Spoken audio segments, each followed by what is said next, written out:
اولاد کے لیے ایک ایسا عمل ہے، وہ ایسے لوگ جن کی شادی کو کئی سال ہو چکے ہیں لیکن ابھی تک وہ اولاد کی خوشی سے محروم ہیں۔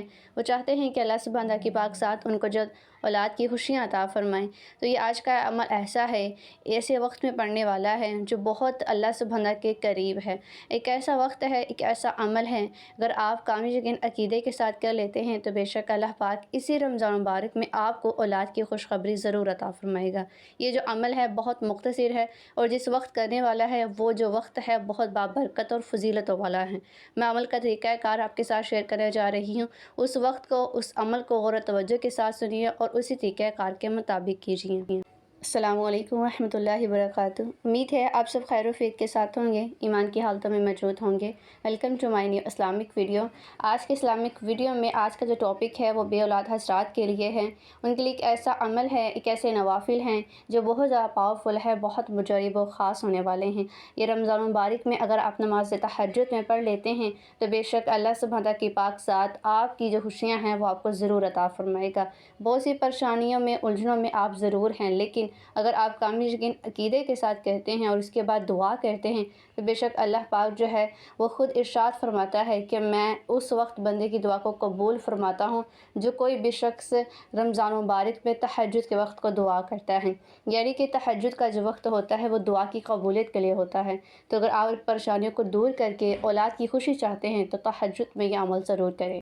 عمل کا طریقہ کار میں آپ کے ساتھ شیئر کروں گی، لیکن اس سے پہلے اگر آپ میرے اس چینل پر نئے ہیں تو میرے اس چینل کو سبسکرائب کر دیں، بیل آئیکن پر کلک کر دیں تاکہ ایسی اسلامک ویڈیو آپ تک پہنچتی رہیں، اور کمنٹ میں اللہ سبحانہ تعالیٰ کے خوبصورت ناموں میں سے ایک نام ضرور لکھیں۔ میں آپ کے ساتھ جس عمل کو لے کر بات کر رہی ہوں اور جس وقت کو لے کر بات کر رہی ہوں وہ وقت جو ہے نماز تہجد کا ہے۔ تہجد کی نماز کی فضیلت اور خصوصی جو ذکر ہے قرآن پاک اور احادیث مبارکہ میں بہت بار آ چکا ہے۔ بہت سے لوگ ہیں جو ایس ایم ایس کرتے ہیں، خواہش رکھتے ہیں کہ ان کے ساتھ ایک ایسا عمل شیئر کر دیا جائے جو ان کو جلد سے جلد اولاد کی خوشیاں عطا کرنے کے لیے کافی ہو جائے۔ تو یہ آج کا عمل جو ہے نماز تہجد میں کرنے والا ہے۔ رمضان مبارک کے اس بابرکت مہینے میں نماز تہجد کے وقت یہ عمل ضرور کریں۔ یہ عمل بہت زیادہ مختصر ہے، اس عمل کی بہت زیادہ فضیلتیں ہیں، اور جس وقت آپ اس عمل کو کریں گے یعنی کہ نماز تہجد کے وقت، تو بے شک وہ وقت بھی بہت زیادہ فضیلتوں اور برکتوں والا ہے۔ نماز عشاء کے بعد اگر آپ کچھ دیر کے لیے سو جاتے ہیں اور اس کا نفل ادا کرتے ہیں تو یہ جو نوافل ہوتے ہیں یہ تہجد کے نوافل کہلاتے ہیں۔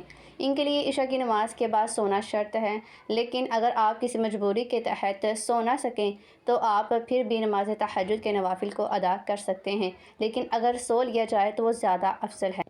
نماز تہجد کی جو رکعات ہیں کم از کم 2 اور زیادہ سے زیادہ 8 اور 12 تک ثابت ہیں۔ اس نفل نماز کی جو ادائیگی ہے اس کا بہترین وقت رات کا پچھلا پہر ہوتا ہے۔ حضرت ابو ہریرہ رضی اللہ تعالیٰ عنہ سے روایات ہے، رسول اکرم نور مجسم صلی اللہ علیہ وآلہ وسلم نے ارشاد فرمایا ہے، جب رات کا آخری تہائی حصہ رہ جاتا ہے تو اللہ تبارک تعالیٰ آسمانی دنیا کی طرف نزول فرما کر ارشاد فرماتا ہے، کوئی ہے جو مجھ سے دعا مانگے اور میں اس کی دعا کو قبول کروں، کوئی ہے جو مجھ سے سوال کرے اور میں اسے عطا کروں، کوئی ہے جو مجھ سے مغفرت چاہے اور میں اس کی مغفرت کر دوں۔ یعنی کہ یہی وہ وقت ہے، اگر آپ اس میں اپنی سب التجاؤں کو اللہ سبحانہ تعالیٰ کی بارگاہ میں پیش کر دیتے ہیں، دل سے یقین سے خلوص کے ساتھ مانگتے ہیں تو بے شک اللہ پاک چند دنوں میں ہی آپ کو معجزہ عطا فرما دیتا ہے، یعنی کہ آپ کی سب دعاؤں کو قبول فرماتا ہے اور جو بھی آپ کی خواہشات ہوتی ہیں ان سب کو آپ کے سامنے رکھ دیتا ہے۔ یہ جو وقت ہے بہت زیادہ فضیلتوں اور برکتوں والا ہے، اپنی دعاؤں کو، التجاؤں کو قبول کروانے کے لیے کافی ہے۔ آپ اگر بے اولاد ہیں یا کوئی بھی پریشانی ہے، حاجت ہے، تمنائیں ہیں، آرزوئیں ہیں، آپ ان کو منظور کروانا چاہتے ہیں تو رمضان مبارک کے اس بابرکت نماز تہجد کے وقت 2 رکعت آپ نے نماز نفل ادا کرنے ہیں۔ اس کا طریقہ کار میں آپ کے ساتھ شیئر کرنے جا رہی ہوں۔ کامل یقین عقیدے کے ساتھ کیجیے اور دوسروں کے حق میں بھی لازمی دعا کریں، کیونکہ جب ہم کسی اور کے حق میں دعا کرتے ہیں تو اللہ سبحانہ کی پاک ذات اس دعا کو ہمارے حق میں پہلے قبول فرماتا ہے۔ عمل کا طریقہ کار کچھ اس طرح سے ہے کہ جو کوئی 4 رکعت نفل نماز تہجد کی 2 رکعتیں کر کے ادا کرتا ہے، ہر رکعت میں سورہ فاتحہ کے بعد کم از کم 12 مرتبہ سورہ اخلاص کو پڑھیں، اور جیسے ہی سلام پھیر کر اپنی نماز کو مکمل کریں تو اس کے بعد قرآن پاک کی سورہ مزمل کو کم از کم 2 مرتبہ پڑھیں۔ یہ اتنا سا عمل ہے، پھر سے میں آپ کے ساتھ شیئر کر رہی ہوں کہ آپ نے 4 رکعت نفل نماز تہجد کی ادا کر لینی ہے، لیکن آپ نے 2 رکعت ادا کرنی ہے، اور آپ نے سورہ فاتحہ کے بعد جو سورہ اخلاص ہے اس کو آپ نے 12 مرتبہ پڑھ لینا ہے۔ جیسے آپ سلام پھیر لیں گی، جیسے آپ اپنی نماز کو مکمل کر لیں گی، تو اس کے بعد آپ نے 2 مرتبہ قرآن پاک کی سورہ مزمل کو پڑھ لینا ہے۔ اپنے مقصد کو، اپنی خواہش کو اپنے ذہن میں رکھتے ہوئے پھر اللہ تعالیٰ سے اپنی حاجات کی اپنی دعائیں مانگنی ہیں۔